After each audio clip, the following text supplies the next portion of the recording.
రుక్మిణి వసంత్ కాంతార మూవీలో చాలా చాలా బ్యూటిఫుల్గా ఉంది. మూవీలో ఎలా ఉన్నా సరే కానీ తను చూడగానే అట్రాక్టర్గా ఉంటున్నారు. నాకు చాలా నచ్చింది. అలాంటి డ్రెస్ వేసుకున్నా కూడా ఏం వల్గర్గా కూడా అనిపించలే. చాలా క్యూట్గా ఉంది.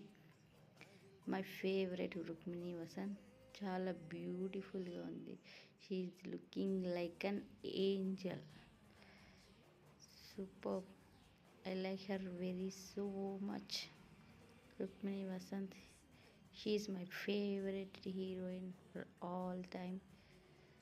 Looking very beautiful and a beautiful acting she did. But character paranga movie is okay. That's none of. But she is so beautiful.